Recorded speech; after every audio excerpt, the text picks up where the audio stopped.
नमस्कार, आप देख रहे हैं इंडिया बोल रहा है। मैं हूं आपके साथ विवेक शांडिल्य। अमेरिका को ईरान से हार बहुत महंगी पड़ी और इजराइल के लिए तो यह किसी बुरे सपने से कम नहीं है।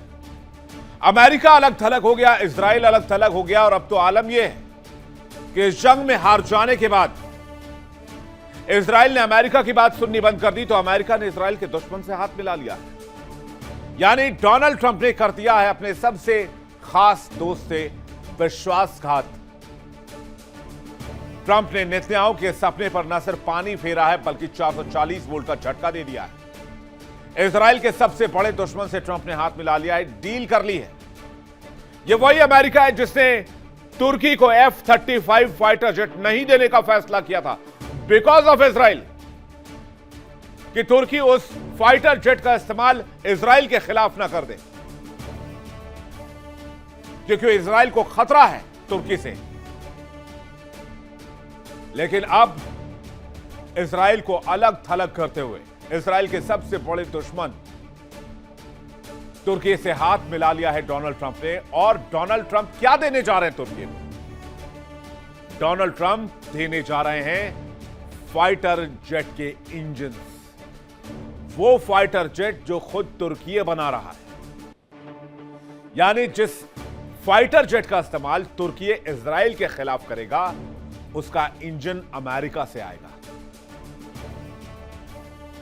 कहते हैं इजरायली पीएम को जब ये जानकारी मिली तो वो गुस्से से पागल हो गए। नेतन्याहू को समझ नहीं आ रहा है कि वो करें तो करें क्या। अमेरिका ने तुर्की को $700 मिलियन के जेट इंजन देने का फैसला किया है। वो तुर्की जिसने खुलेआम सरेआम इजराइल को दुश्मन घोषित किया है। वो तुर्की जिसने नेतन्याहू पर गिरफ्तारी का वारंट जारी किया है, नेतन्याहू को आतंकवादी कहता है। इजराइल के सबसे अच्छे दोस्त आज के समय में सबसे बड़े दुश्मन बनते दिख रहे हैं। तो क्या अमेरिका अपने सबसे पुराने दोस्त इजराइल के पीठ में छुरा घोंपने को तैयार है? ईरान डील से पहले ही कमजोर पड़ रहे इजराइल के ऊपर एक और खतरा मंडराने लगा है। तुर्की के ताकतवर होने से मिडिल ईस्ट के पावर बैलेंस पर कितना फर्क पड़ेगा? और अमेरिका के इस डील के बाद बेंजामिन नेतन्याहू क्या करेंगे? डिटेल से जानेंगे इस खबर को। इस डील के बारे में आपको बताएंगे। अमेरिका ईरान में डील होने के बाद बेंजामिन नेतन्याहू ने अपने लिए अलग रास्ता चुनने का फैसला किया। बेंजामिन नेतन्याहू ने ट्रंप को लेकर, अमेरिका को लेकर कई तीखे बयान भी दिए। यहां तक कि इजराइल से यह भी कहा गया कि इजराइल अमेरिका का गुलाम नहीं है। लेकिन डोनाल्ड ट्रंप ने इजराइल के इस बयान के बाद ऐसा झटका नेतन्याहू को दिया है जिससे नेतन्याहू की चाल ही बिगड़ गई है। एक तो नेतन्याहू को वॉशिंगटन नहीं आने दिया गया, व्हाइट हाउस ने ट्रंप से मिलने का समय नहीं दिया गया। दूसरी ओर ट्रंप ने नेतन्याहू के एक ऐसे दुश्मन से हाथ मिला लिया जिसे इजराइल अपना सबसे बड़ा दुश्मन मानता है। और वो भी हाथ मिलाया उस हथियार के लिए जिस हथियार का इस्तेमाल आज नहीं तो कल तुर्की इजराइल के खिलाफ करेगा। ये डील कोई छोटी मोटी डील नहीं है, बल्कि ये डील है फाइटर जेट के इंजन को लेकर। इसके अलावा 40 F-16 फाइटर जेट भी तुर्कियों को देगा अमेरिका। इसके अलावा कई पुराने फाइटर जेट्स को भी ठीक करेगा अमेरिका। यानी तुर्की के हाथ भी मजबूत कर रहा है अमेरिका। इससे पहले ईरान को ऑलरेडी मजबूत करने में लगा हुआ है अमेरिका, जबकि इजराइल तुर्की और ईरान दोनों को अपने लिए सबसे बड़ा खतरा मानता है। तो शतरंज की बिसात पर आखिर डोनाल्ड ट्रंप ये ढाई घर की कौन सी चाल चल रहे हैं जो कोई समझ नहीं पा रहा। और इजराइल के दुश्मन पर अमेरिका क्यों मेहरबान हो रहा है? के बीच सबसे बड़ा रक्षा समझौता हुआ है। $70 करोड़ के जेट इंजन देगा यूएस। F-110 जेट इंजन की आपूर्ति करेगा। F-110 इंजन को तुर्की अपने इंडिजिनस फाइटर जेट कान में लगाएगा। अमेरिका 40 नए F-16 फाइटर जेट भी तुर्की को देगा। 70 से ज्यादा जेट्स के मेंटेनेंस किट भी दिए जाएंगे। यूएस तुर्की में $225 मिलियन का मिसाइल सौदा हुआ है। और 53 हवा में मार गिराने वाली मिसाइल भी यूएस तुर्की को देगा। अब अमेरिका तुर्की के कान जेट के लिए इंजन देगा और यह इंजन इतना खास है कि तुर्की इसे अपने यहां जेट में इस्तेमाल करेगा और तुर्की इसके लिए तैयारी कर रहा है। और यह इजराइल के लिए, इस इलाके के लिए बहुत जबरदस्त खतरा है। कैसे? इसे आपको कान फाइटर जेट को समझना होगा। यह एक इंडिजिनस फाइटर जेट है जिसमें GE F110 इंजन लगाने की तैयारी है। यह इंजन लगभग 32,000 पाउंड तक का थ्रस्ट पैदा करता है। यह इंजन किसी भी लड़ाकू विमान को सुपरसोनिक माक 1.8 की स्पीड देता है। कान तुर्की का स्वदेशी 5th जनरेशन का स्टेल्थ फाइटर जेट है। तुर्की के इस विमान में 2 GE 110 इंजन लगाए जाएंगे। इसमें AESA रेडार और अत्याधुनिक फाइटर वॉरफेयर सिस्टम लगा होगा। हवा से हवा और हवा से जमीन दोनों तरह के मिशन कर सकता है। लंबी दूरी तक हथियार ले जाने नेटवर्क सेंट्रिक युद्ध क्षमता रखता है। इस डील से तुर्की के कान कार्यक्रम और वायु शक्ति में बहुत ज्यादा इजाफा हो जाएगा। इजराइल पूछ रहा है, इसकी क्या गारंटी है कि इस विमान का इस्तेमाल इजराइल के खिलाफ नहीं होगा? अमेरिका तुर्की को मजबूत कर रहा है। तुर्की पहले से नेटो देशों का सदस्य है और अमेरिका इजराइल को भी मैसेज दे रहा है कि ज्यादा हवा में उड़ने की जरूरत नहीं है। अब तुर्की इजराइल के लिए चुनौती कैसे, यह भी समझ लीजिए। इन दोनों के बीच कई सालों से दुश्मनी चल रही है। तनाव का मुख्य वजह फिलिस्तीन है। हमास को तुर्की खुला सपोर्ट करता है। हमास और फिलिस्तीन को इजराइल दुश्मन मानता है। हमास को इजराइल बड़ा आतंकी संगठन मानता है। गाजा में इजरायली एक्शन से आरोप प्रत्यारोप और तीखी नोकझोंक दोनों देशों में चलती रहती है। नेतन्याहू के मुताबिक तुर्की मिडिल ईस्ट में दूसरा ईरान है। ईरान के बाद तुर्की को इजराइल बड़ा खतरा मानता है और इस जंग के दरमियान यह भी कयास लगाए गए थे कि इजराइल तुर्की पर भी अटैक कर सकता है।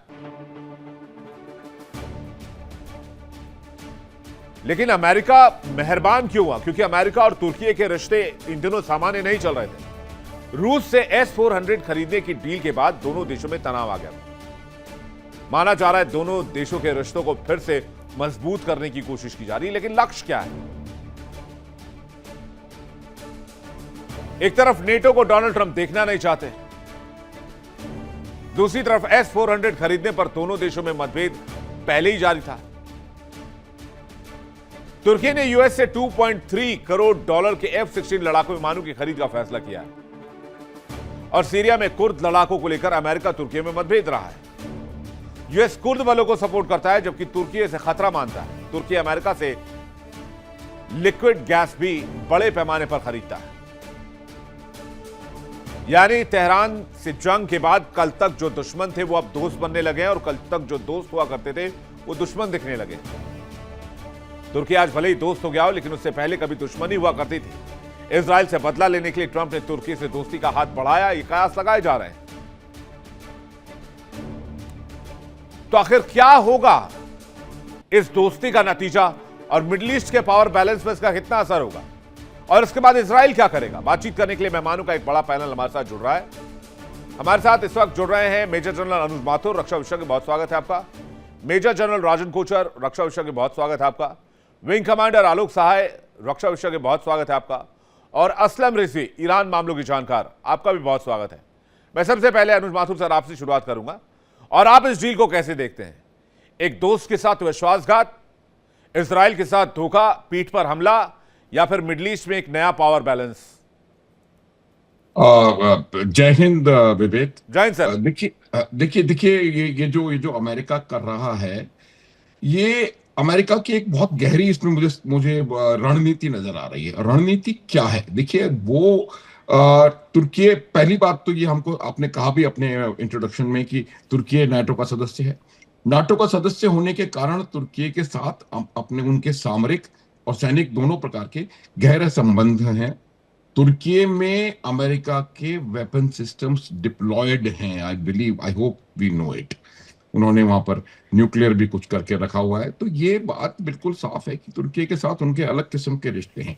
अभी मेरे को लगता है इस पूरे पूरे पूरे के पूरे प्रकरण में ये है, दो चीजें साफ नजर आ रही हैं। पहली बात तो ये है कि जब ईरान के साथ उनकी शत्रुता है, और वो उनको कहीं ना कहीं ये भी कयास, ये भी हो सकता है उनके दिमाग में रहा हो कि तुर्की ईरान के साथ पूरी तरह खुल करके उनकी तरफ से इस पूरे संघर्ष के बीच में ना दौड़ पड़े, तो इसलिए वो उनको उनको उनको अपने साथ लेना चाहते हैं। दूसरा क्या है कि आप ये, जैसे आपने कहा S-400 जब उन्होंने लिए तो उन पर सैंक्शंस लगाए गए थे।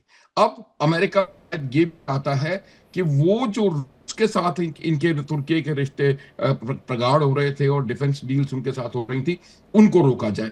और एक हिडन मैसेज मुझे लगता है इसराइल के लिए भी है। लेकिन विवेक, दो चीजें मैं कहूंगा। पहली बात, ये इस बात को पूरी तरह से सिद्ध करती है कि जब अंतरराष्ट्रीय रिलेशंस के परिप्रेक्ष्य में कोई कुछ चीज देखी जाती है, तो no permanent friends, no permanent enemies, only permanent interest.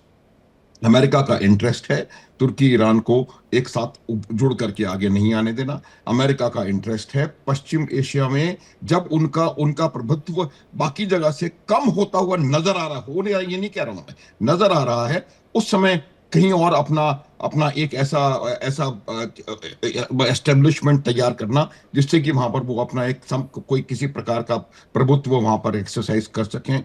और तीसरी चीज जो है वो यही है कि जिस प्रकार से इजराइल ने लगातार उनको कहा, और ये जो आखिरी स्टेटमेंट नेतन्याहू का था जब उन्होंने कहा था कि मैंने अमेरिका जाकर के राष्ट्रपति से सिर्फ उसको इन्फॉर्म किया था कि आई एम अटैकिंग ईरान, मैंने कोई परमिशन नहीं ली थी, कोई कुछ नहीं लिया था, तो ये खटास है निश्चित रूप से। और अमेरिका और डोनाल्ड ट्रंप का काम करने का यही तरीका है, और यही वजह है, आप देखिए आज डोनाल्ड ट्रंप के का कोई भी मित्र नहीं है।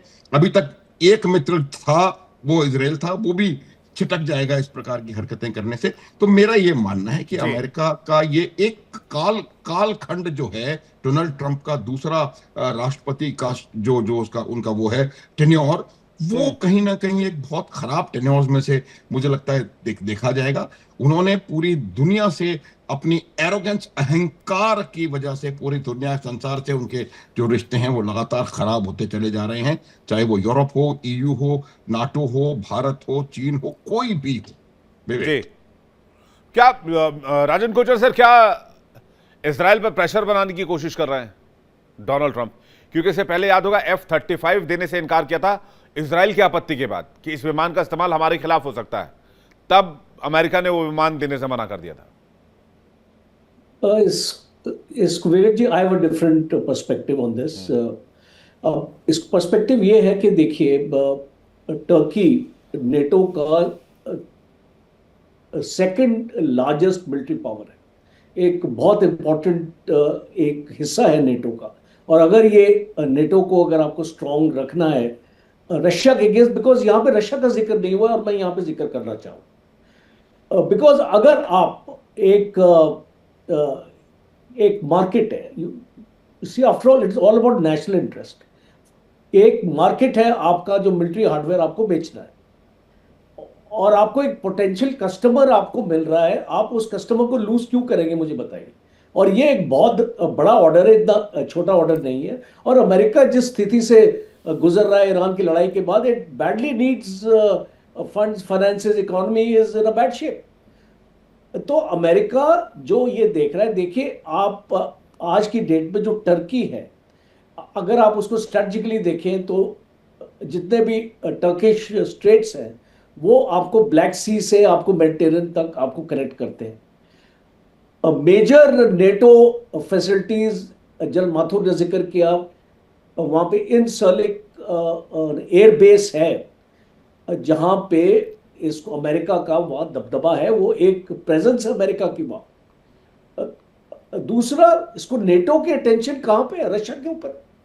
और अगर वो टर्की को अपने हाथ से जाने देंगे तो टर्की तो चाइना की तरफ चला जाएगा, रशिया की तरफ चला जाएगा। एंड इसको डोनाल्ड ट्रंप ये इसको लूज नहीं करना मांगते। और एक इंपॉर्टेंट एस्पेक्ट यहाँ पे है जो टर्की के रोल के बारे में बातचीत करता हूँ, जैसे मैंने आपको ब्लैक सी के बारे में बताया, और ये रशिया यूक्रेन वॉर। दूसरा, Syria is very important to America. और अगर आप नॉर्दर्न सीरिया देखिए, वहां पे टर्की की जो फौज है वो डिप्लॉयड है, वो कंट्रोल कर रही है उस एरिया। इसको सीरिया के अंदर कंट्रोल करती है, तो वो बहुत इंपॉर्टेंट है। साउथ कॉकसकस का एरिया जो है वो बहुत इंपॉर्टेंट है इनके लिए। लिबिया, इसको लिबिया भी आप देखिए, बिकॉज वो भी इक्वेशन में आता है। और जो आपका ईस्टर्न, आपका मेडिटेरियन, तो ये मैं मानता हूं कि Turkey is very strategically important to America. अब आ जाते हैं इसको इसराइल और टर्की के बीच में। देखिए, आपको मैं एक छोटा सा एग्जांपल देता हूं। आर्मेनिया और अजरबैजान की लड़ाई हुई, आप इसको जानते हैं, कुछ साल पहले। रशिया टैंक्स और मिलिट्री हार्डवेयर अजरबैजान को भी देता था और वो आर्मेनिया को भी देता था। उसके बावजूद भी लड़ाई होती थी उनकी, बट वो इसको रशिया का इक्विपमेंट इस्तेमाल करती थी दोनों फौजें। तो आजकल की जो आपकी जियो पॉलिटिक्स है, हमको उसको ज्यादा कॉम्प्लिकेटेड नहीं करना चाहिए। It's all about national interest. इसको मैं अपनी चीज इसको बेचना चाहता हूं, और मैं इसको इजराइल को हमेशा, आप ये इसको देखेंगे, हमारे माइंड में एक डाउट रहता है और जी। हम सोचते हैं कि अमेरिका और इजराइल के बीच में रिलेशन खराब हो जाए। कभी खराब नहीं हो। Hmm. It is only these kinds of ups and down will take place, but the ultimately जो बुनियादी आपकी रिलेशनशिप है, और जो वेस्ट एशिया और मिडिल ईस्ट में आपको जो इक्वेशन चाहिए, आज इजराइल, जितने भी लॉजिस्टिक्स है अमेरिका की, वो इजराइल पे आपकी बेस्ड है वहां से। और उसको वहीं से वो आपका इराक तक भी इसको पहुंच सकता है, और इराक में भी अमेरिकन बेसिस है, और इसको बाकी जगह भी। At Israel is a fulcrum. अगर उसको ईरान को कंट्रोल करना है, it is only Israel which can control Iran. तो इसीलिए अमेरिका उसको मदद देगा। और आने वाले वक्त में आप एक एक शिफ्ट देखेंगे, और जो मैं आज डिटेल में इसकी एक स्टडी भी कर रहा था। America is planning to move its, जो भी उसके बेसिस हैं जहाँ पे उसने लगाए हुए हैं, वो उसको यहाँ से निकलेगा। और आप इसको देखेंगे, ये होके रहेगा, और वो यहाँ पे इसराइल को फल्क्रम बनाएगा। अब वो इसको, इसराइल को इतनी ताकत देगा लड़ने के लिए, आप लड़ो। जैसे कि पाकिस्तान को चाइना लड़वा रहा है, इसको चाइना पाकिस्तान को सब कुछ दे रहा, आप बोलते हैं आप लड़ो एज अ प्रॉक्सी। तो आप इसको देखेंगे आने वाले वक्त में इसराइल को भी और मजबूती अमेरिका से मिलेगी। और इसको जो भी आपका टर्की का आप देख रहे हैं, because Turkey is a very आपका इंडिस्पेंसिबल और स्ट्रैटेजिक आपका लोकेशन, आपका नेटो का कंट्री है, रशिया की तरफ नहीं जाने देंगे, जी। चाइना की तरफ ये उसको नहीं जाने देंगे, तो उसको टर्की को भी अपने कंट्रोल में रखेंगे। Syria, again I want to retreat, is very important America, because यहां से रशिया को बाहर कर दिया गया है। अब इसको सीरिया में रशिया का कोई इन्फ्लुएंस नहीं है। तो अमेरिका इस मौके को नहीं खोना चाहता। And Turkey is important player, after all it's a game of ये चेस। आपका आपका एंगल बिल्कुल कोचर से सही है कि भाई इसमें रशिया का एंगल भी है, रशिया को भी कंटेन करना चाहता है। लेकिन दो चीजें, एक चीज तो ये कि भाई नेटो को अभी तक तो डोनाल्ड ट्रंप पानी पी पी कर गरिया रहे थे, तुम्हारी कोई औकात नहीं है, तुम हो कौन, हम तुमको पैसा देना बंद कर देंगे। फिर अचानक से वो नेटो को क्यों मजबूत करने लगे, फर्स्ट। और सेकंड, टाइमिंग बहुत इंपॉर्टेंट है, जिस टाइम पर वो ये कर रहे हैं, जबकि इजराइल के पीएम बेंजामिन नेतन्याहू को मिलने का भी समय नहीं दिया। तो इसलिए ये चीजें वहां से भी कनेक्ट हो रही है। मैं एक बार आलोक जी का रिएक्शन चाहूंगा इस पर। आलोक जी। विवेक जी नमस्कार। नमस्कार सर। मेरा आकलन ये है कि आप देखिए तुर्की का जो पोजीशन है वो बहुत ही डबल गेम खेल रहा है, बहुत ही डेलिकेट पोजीशन है। एक तरफ वो रूस के साथ भी उसने काफी अच्छे ट्रेड रिलेशंस मेंटेन करके रखे हुए हैं। बिल्कुल। इसके अलावा रूस के मदद से उसने अपना जो है अकयू न्यूक्लियर पावर प्लांट जो है वो रूस ने वहां बनाया है, उसकी मदद, तकनीकी मदद से। और कई जगह वह रूस के हित में काम करता है। रूस से उसने S-400 लिया, एयर डिफेंस सिस्टम।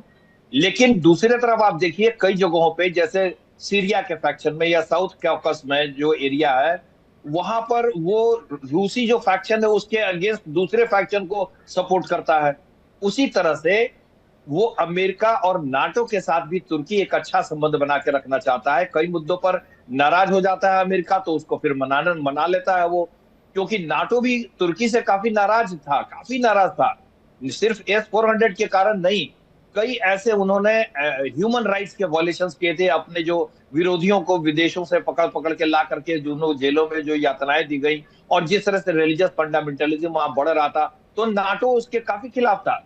लेकिन अमेरिका का इस समय तुर्की के पास जाना एक मुझे विशेष चाल लगती है। विवेक जी, आप ध्यान दीजिए कि ट्रंप ने क्या बोला था अभी, इसी जो उन्होंने बोला इस $700 मिलियन के डील के लिए, तो उन्होंने बोला कि he is a very good friend of mine, और मैंने युद्ध के समय तुर्की को बोला था एंड ही रिमेन्ड न्यूट्रल, मतलब तुर्की इजराइल के खिलाफ आने जा रहा था। तो अमेरिका के प्रभाव में अमेरिका ने मना लिया एर्दोगन को कि आप न्यूट्रल रहिए, नंबर 1। अब देखिए, अगर ऐसी बात है कि एर्दोगन को मना करके इस क्षेत्र में अपना पावर इक्वेशन अपने फेवर में अगर वो करना चाहते हैं, तो आगे आने वाले दिनों में अगर ईरान के साथ संघर्ष होता है तो एर्दोगन के साथ में अच्छा रिलेशंस उनको बहुत ज्यादा पे करेगा, यहाँ पे बहुत ज्यादा पे करेगा। और इसीलिए मैं $700 मिलियन की डील बहुत बड़ी डील नहीं मानता हूं। इंजन के डील जो है वो बिलियन डॉलर्स में होते हैं, ये छोटा डील है।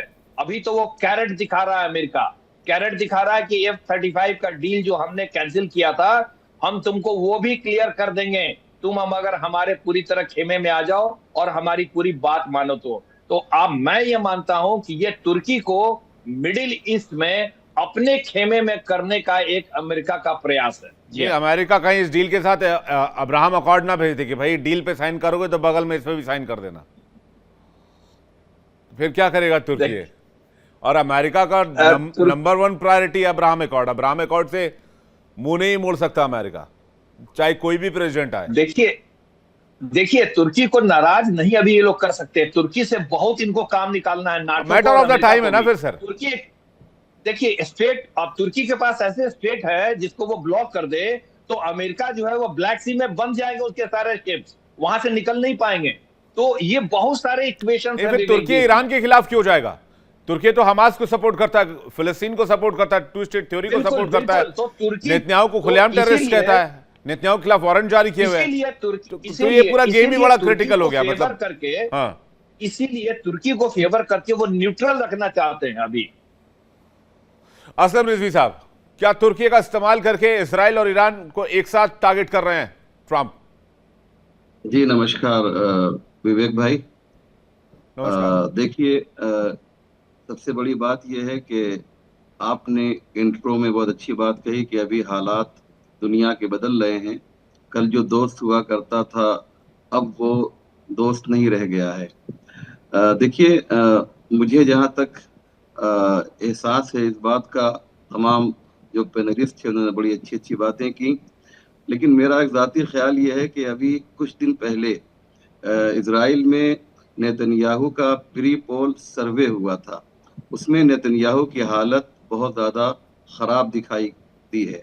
आप कह सकते हैं कि जो आपकी लैंग्वेज है टेलीविज़न की कि ये डूबता हुआ नेतन्याहू एक जहाज़ है, और इसी वजह से जब जहाज़ डूबता है तो लोग उसको छोड़कर दूरी इख्तियार करते हैं। डोनाल्ड ट्रंप ये जानते हैं कि अभी जो अक्टूबर में इलेक्शन होगा उस इलेक्शन में यकीनी तौर पे नेतन्याहू जाने वाले हैं, लिहाजा वो शायद इसकी तैयारी कर रहे हैं। और मैं ये कोई हवा में बात नहीं कर रहा हूँ। देखिए इंडिया डेली 24/7 अब आपकी स्मार्ट टीवी पर। इंडिया डेली मौजूद है सभी डिजिटल प्लेटफॉर्म पर लाइव और लगातार। इंडिया डेली 24/7 हर दिन राष्ट्र को समर्पित।